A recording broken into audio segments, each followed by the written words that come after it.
Welcome friends, कैसे हैं आप लोग। चलिए, first of all I am sorry, एक हफ्ते से एक्चुअली मैं वीडियो अपलोड नहीं कर पा रहा था। इसका रीज़न ये था कि जिस सॉफ्टवेयर से हम लोग वीडियो अपलोड करते हैं उस सॉफ्टवेयर में थोड़ी सी प्रॉब्लम आ गई थी। तो चलिए, आज से हम कंटिन्यू करेंगे today onwards. The two videos will be uploaded daily minimum, और उसके बाद एक लाइव सेशन जो है, जो मैंने पहले डिस्कस किया था, वो चलता रहेगा। अच्छा, बिफोर आई डिस्कस एनीथिंग, यहाँ पे इस लेक्चर के एंड में डिस्क्रिप्शन में आप जाएंगे तो वहां पे आपको एक गूगल फॉर्म का लिंक मिलेगा। What you have to do, you have to fill that Google form. आपको वो गूगल फॉर्म फिल करना है। वो गूगल फॉर्म फिल करने के बाद आप मेरे व्हाट्सएप ग्रुप में आ जाएंगे, और व्हाट्सएप ग्रुप में आने के बाद जो भी आपके डाउट्स हैं वो आप डायरेक्टली मेरे को व्हाट्सएप ग्रुप में मेरे से पूछ सकते हैं। या कई बार मेरे को बच्चा फ़ोन करता है कि सर, गेट का पेपर चाहिए, एसी का पेपर चाहिए, प्रैक्टिस शीट चाहिए। तो उसके लिए आपको गूगल फॉर्म फिल करना है। गूगल फॉर्म फिल करने के बाद ऑटोमेटिकली आपको व्हाट्सएप ग्रुप में ऐड कर लिया जाएगा, और व्हाट्सएप ग्रुप में जब आप ऐड हो जाओगे तो वहां पे आप जो भी आपके डाउट्स हैं वो आप लोग क्लियर कर सकते हैं। तो अभी अगर आप चाहो तो अभी आप इस समय वीडियो को पॉज कर लो। First of all you go and fill the Google form. वो गूगल फॉर्म फिल करना आपके लिए जरूरी है। गूगल फॉर्म फिल करने के बाद मेरे और आपके बीच में जो है वो डायरेक्ट कम्युनिकेशन जो है वो हो पाएगा।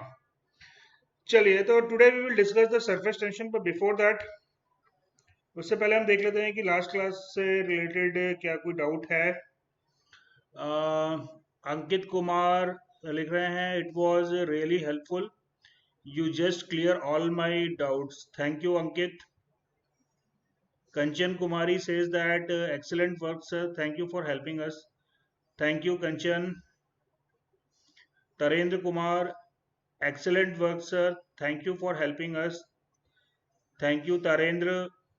And then Manisha Kumari writes that helpful, nicely explained in simplest manner. Thank you.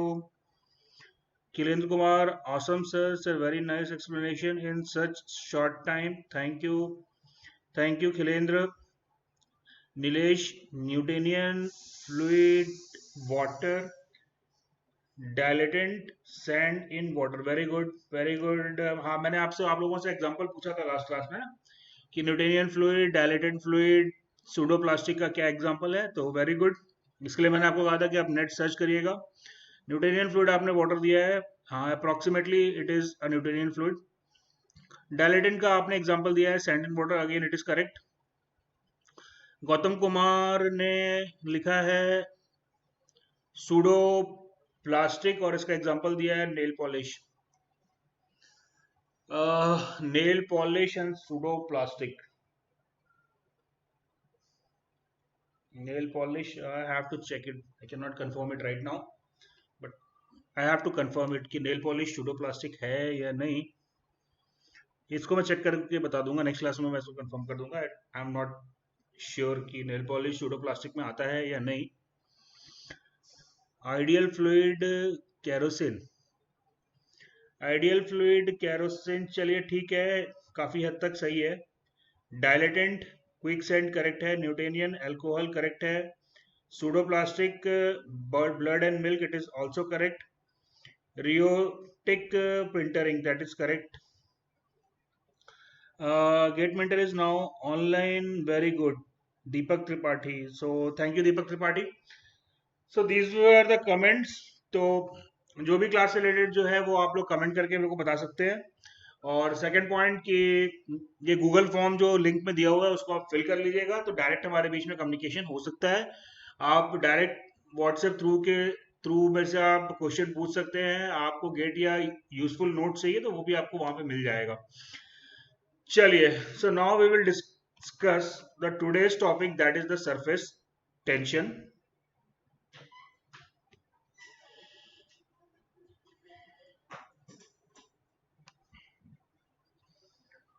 Today we will discuss the second important topic, that is surface tension.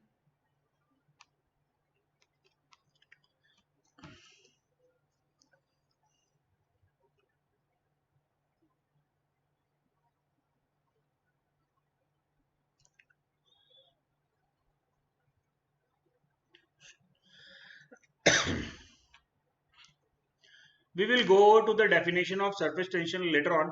Surface tension क्या है इसके डेफिनेशन पे हम बाद में जाएंगे। सबसे पहले थोड़ा सा हम इसको माइक्रोस्कोपिक लेवल में ये समझ लेते हैं कि एक्चुअली सरफेस टेंशन क्या होता है। माइक्रोस्कोपिक लेवल पे हम ये समझ लेते हैं कि सरफेस टेंशन क्या होता है।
जस्ट अ मिनट ना।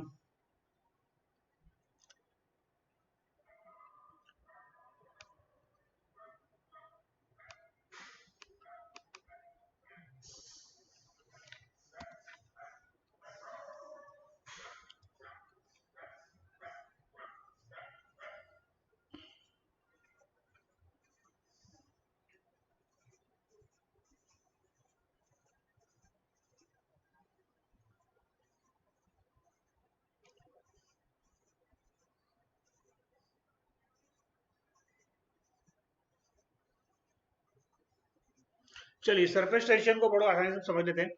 ये फ्लूइड है वो स्टैटिक कंडीशन में है। यहाँ पे मैं एक फ्लूइड पार्टिकल को कंसिडर कर रहा हूँ। I am considering a fluid particle से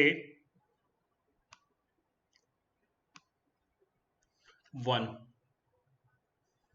There is a fluid particle 1. This fluid particle is surrounded by all the particles in all the direction। तो ये fluid particle पे ये particle 2 3 4 जितने भी particle है 5 6 7 8 9 जितने भी particle हैं इस fluid particle 1 के अराउंड, ये सारे particle जो हैं सारे atoms जो हैं वो इस एटम 1 पे कोहेसिव फोर्स अप्लाई करेंगे। तो in that condition the resultant cohesive force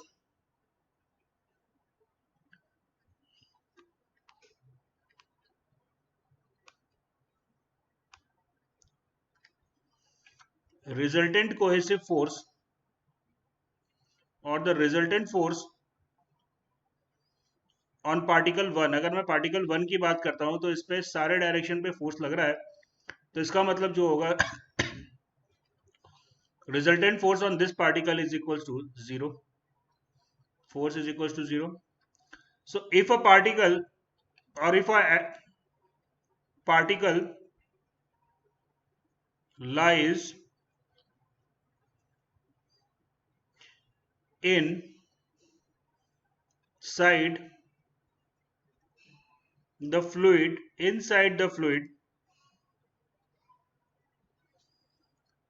resultant force on it resultant force on it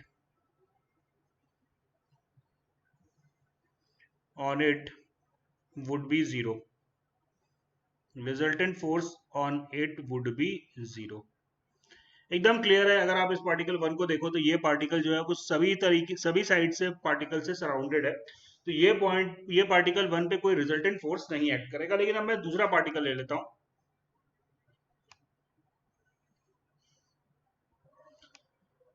So let's consider a particle 2. अगर इस पार्टिकल 2 को मैं यहां से बाहर निकाल देता हूं तो यहां पे क्या होगा, ये पार्टिकल 2 है, दिस पार्टिकल विल, ये साइड बाय जो मूवमेंट है वो तो कैंसिल आउट हो जाएगा, लेकिन it will experience a downward force, क्योंकि इसके ऊपर कोई पार्टिकल नहीं है, इसके ऊपर कोई पार्टिकल नहीं है। Am I clear? इसके ऊपर एक कोई पार्टिकल नहीं है, तो सरफेस टेंशन क्या हुआ, सरफेस टेंशन क्या होगा,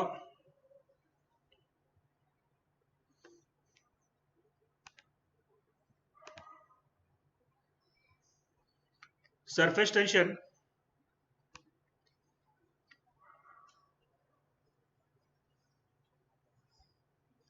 surface tension if a particle lies at the surface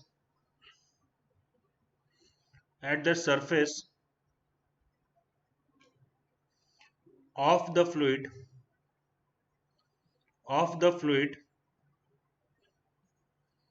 it experience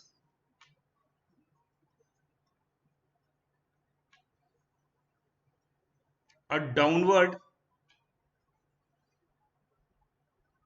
या डाउनवर्ड नहीं लिखना चाहिए इसको, देखो बेटर वर्ड है, experience a inward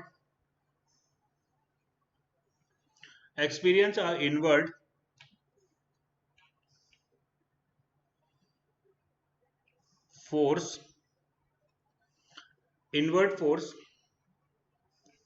which gives the liquid surface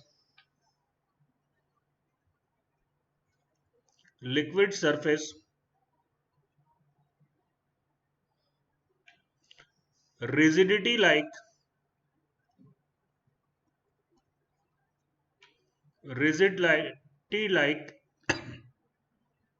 a solid surface.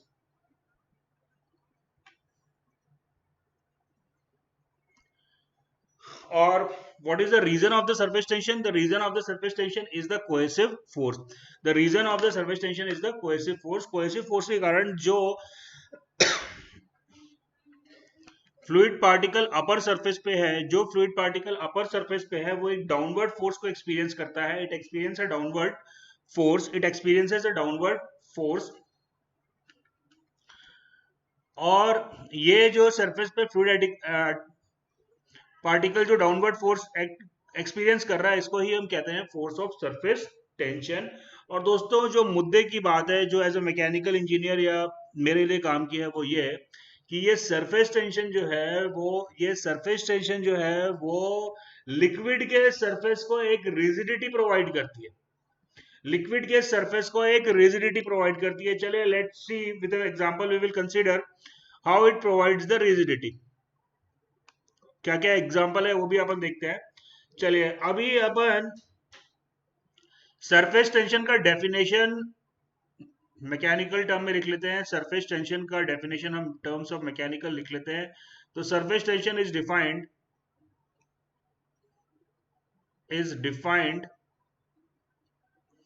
Force per unit length, हम डिफाइन करते हैं फोर्स पर यूनिट लेंथ से। लेकिन दोस्तों जितने भी सरफेस टेंशन के प्रॉब्लम्स हैं, उनको अगर आप प्रैक्टिकली अंडरस्टैंड करना चाहते हो, यदि आप उनको प्रैक्टिकली अंडरस्टैंड करना चाहते हो, तो दूसरा डेफिनेशन है। यहां से मेरे को मिला surface tension is equals to force per unit length. लेकिन जो इंपॉर्टेंट डेफिनेशन है जिससे मैं सरफेस टेंशन को सही तरीके से समझ सकता हूं वो डेफिनेशन है surface tension is defined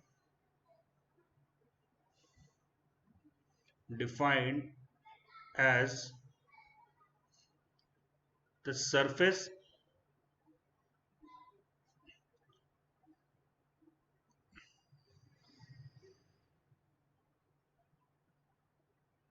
surface energy,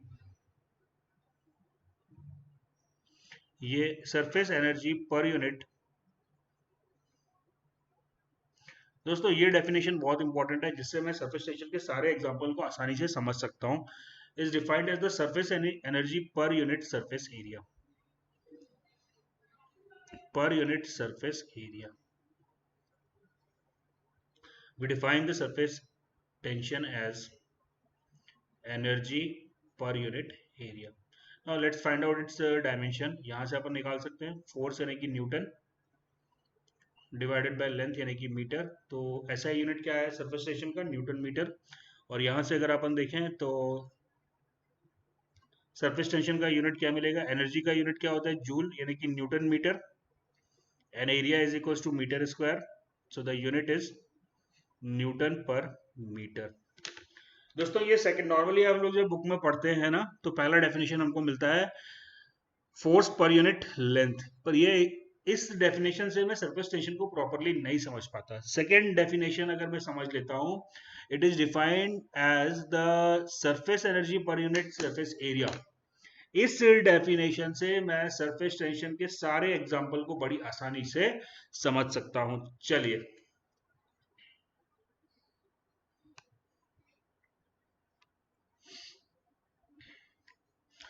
now there is a universal law which says that every body wants to achieve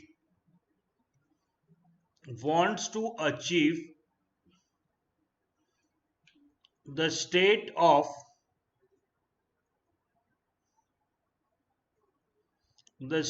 of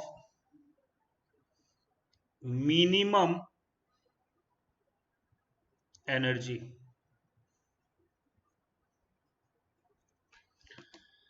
Everybody wants to achieve the state of minimum energy. कोई भी body जो होती है वो अपनी energy को minimise करना चाहती है, वो उस स्टेट को अचीव करना चाहती है जहां पे कि उसकी एनर्जी मिनिमम हो। और बड़ा सिंपल सा एग्जांपल है, ये नेचर्स लॉ है। अभी ये मोबाइल मेरे पास यहाँ पे रखा हुआ है, ठीक है। अभी अगर मैं इसको ड्रॉप करूंगा तो क्या होगा? ये नीचे गिरेगा। क्यों? क्योंकि यहाँ पे इसकी कुछ पोटेंशियल एनर्जी है और बॉडी का नेचर है कि उसको अपनी एनर्जी को मिनिमाइज करना है, तो वो इस पोटेंशियल एनर्जी को मिनिमाइज करने के लिए ये मोबाइल जो है वो नीचे आएगा।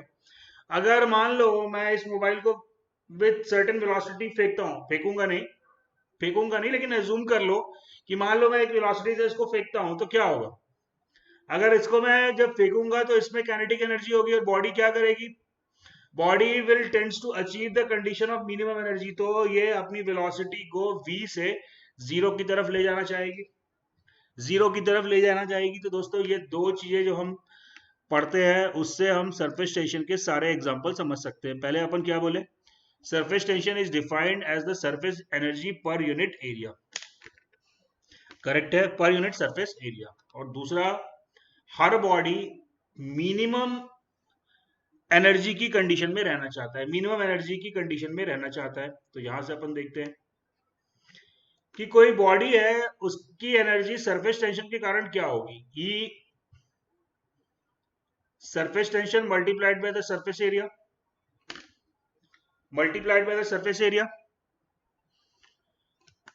अभी higher the surface area, sigma is a constant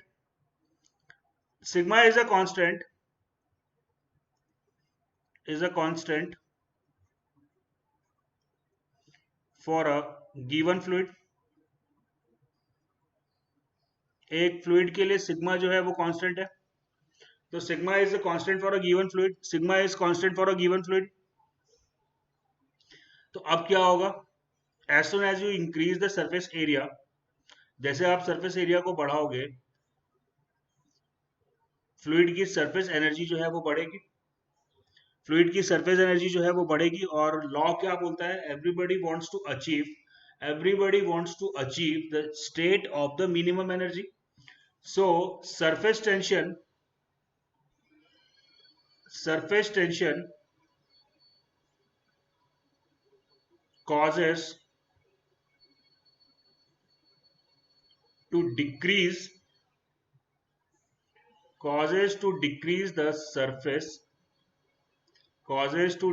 the surface area।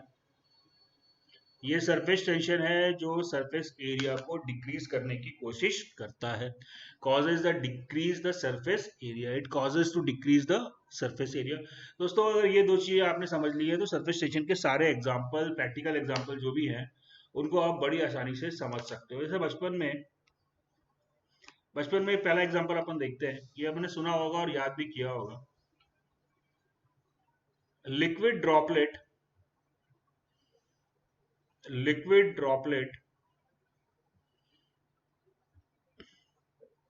has spherical shape। Liquid droplet has spherical shape. ये आपने बचपन में अगर स्कूल में पढ़ाई करी होगी तो ये पढ़ाया जाता है कि liquid droplet has spherical shape. वैसे मैंने अपनी जिंदगी में आज तक स्फेरिकल शेप का ड्रॉपलेट देखा नहीं है। आपने देखा हो तो कमेंट सेक्शन में लिख के बताइएगा कि हाँ सर मैंने स्फेरिकल ड्रॉपलेट देखा है। एक्चुअली ड्रॉपलेट स्फेरिकल नहीं होता है, लेकिन स्कूल में हमको पढ़ाया जाता है। स्कूल में हमको पढ़ाया जाता है कि liquid droplet has spherical shape. Liquid droplet has spherical shape. तो ये एक एग्जांपल हम पढ़ते हैं। दूसरा एक एग्जांपल हम पढ़ते हैं कि pour the kerosene to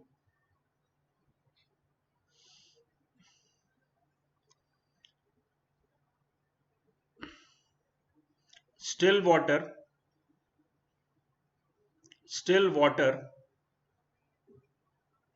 so that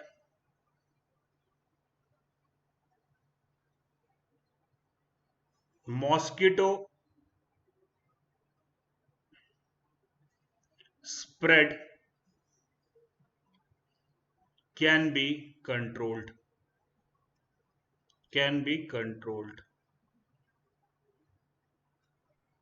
liquid droplet has spherical shape, ये हम बचपन में पढ़े। वैसे मैंने तो आज तक कभी देखा नहीं स्फेरिकल शेप का, लेकिन किताब में ऐसा लिखा हुआ होता है कि liquid droplet has spherical shape. और वो क्यों लिखा होता है उसको आप एक्सप्लेन कर सकते हो using the concept of the surface tension as surface energy.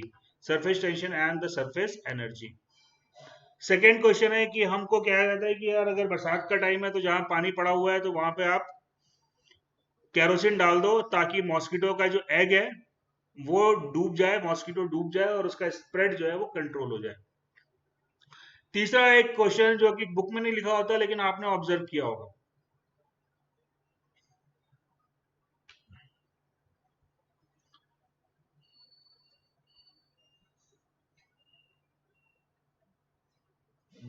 क्या बोलते हैं यार उसको, अपन पत्थर उछालते थे ना जो अपन बचपन में पानी के ऊपर, पत्थर उछालते थे ना अपन पानी के ऊपर, क्या बोलते हैं उसको?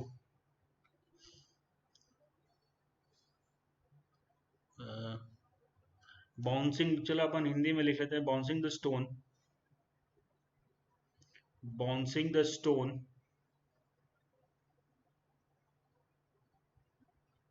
ऑन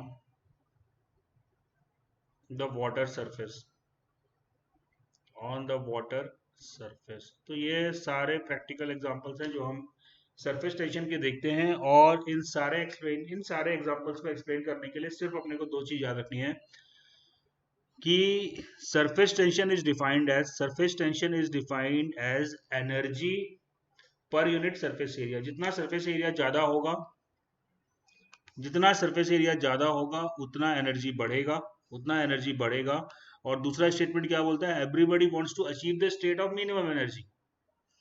तो सरफेस एरिया बढ़ने की वजह से सरफेस एनर्जी बढ़ रहा है और बॉडी जो है सरफेस एनर्जी को कम करना चाहेगा। इसलिए सरफेस एनर्जी को कम करने के लिए हर बॉडी अपने सरफेस एरिया को रिड्यूस करने का प्रयास करेगा। दोस्तों ये 3 एग्जांपल्स मैंने आपको दिए हैं, आपको ये एग्जांपल का एक्सप्लेनेशन जो है वो मेरे को कमेंट बॉक्स में डालना है। ये एग्जांपल्स का एक्सप्लेनेशन जो है वो मेरे को आप कमेंट बॉक्स में डालेंगे। Tomorrow we will discuss these examples. Next class में हम इन एग्जांपल्स को डिस्कस करेंगे and we will discuss the last point, last and important point in the fluid properties, that is capillary and compressibility. तो ये दोनों चीजें जो है वो हम कल की क्लास में डिस्कस करेंगे, but before that I would like that you should comment कि ये इन चीजों का रीजन क्या है। रीजन तीनों का सेम है, तीनों का रीजन जो है वो सेम है, दैट इज सरफेस टेंशन। लेकिन सरफेस टेंशन के कारण क्यों liquid droplet spherical shape form करता है? सरफेस टेंशन के कारण क्यों पानी में केरोसिन डालने से मॉस्किटो का स्प्रेड रुक जाता है? क्यों सरफेस टेंशन के कारण मेरा जो स्टोन है वो वाटर सरफेस के ऊपर बाउंस होता है? रीजन सबका सेम है। अगर ऑब्जेक्टिव क्वेश्चन है तो मेरे को सिर्फ एक चीज लिखना है, बिकॉज ऑफ सरफेस टेंशन। लेकिन मेरे को अगर सब्जेक्ट को समझना है तो इसका रीजन भी मेरे को फाइंड आउट करना पड़ेगा कि क्यों सरफेस टेंशन के कारण लिक्विड का शेप जो है वो स्फेरिकल हो जाता है। और सिर्फ 2 बातें अगर आप समझ लेंगे तो इन तीनों सवालों का आप जवाब पा पाएंगे। पहला क्या? Surface tension is defined as energy per unit area, right? अभी एरिया बढ़ेगा तो सरफेस एनर्जी बढ़ेगी, एरिया बढ़ेगा तो सरफेस एनर्जी बढ़ेगी। To control that surface energy, वो सरफेस एनर्जी को कंट्रोल करने के लिए सरफेस एरिया जो है वो मिनिमम होना चाहिए। And if you understand these 2 points you can answer all 3 questions.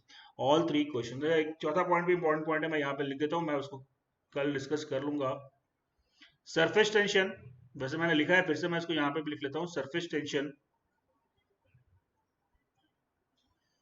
provides liquid surface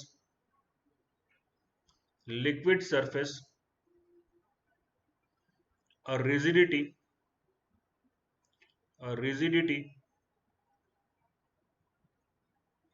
like solid surface,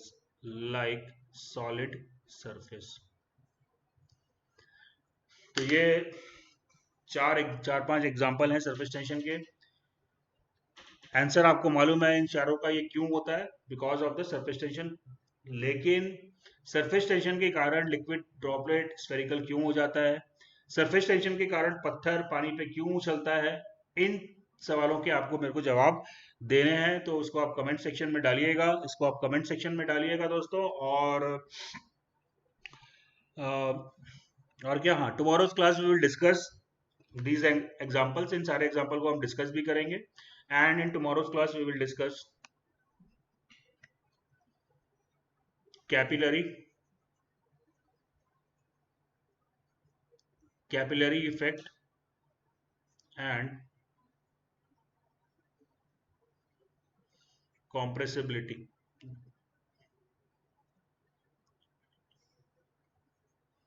So these are 2 topics that we will going to discuss in the next class. आज की class से related कोई भी अगर doubt है, आज की class से रिलेटेड कोई भी अगर डाउट है तो उसको कमेंट सेक्शन में डाल दीजिएगा। गूगल फॉर्म का लिंक जो है वो डिस्क्रिप्शन में रख दीजिएगा, उससे आप मेरे व्हाट्सएप ग्रुप में ऐड हो जाएंगे, जिससे कि आप डायरेक्टली मेरे से क्वेश्चन पूछ पाएंगे थ्रू द ग्रुप। चलिए फिर, that's it from my and. Thank you for watching the lecture. I hope you enjoy the lecture, and if you have any difficulty you can write it in the comment section. Fill the Google form fill करने के बाद आप directly WhatsApp में भी मेरे से doubt जो है वो आप पूछ सकते हैं। चलिए फिर, that's it from my end. See you in the next class tomorrow.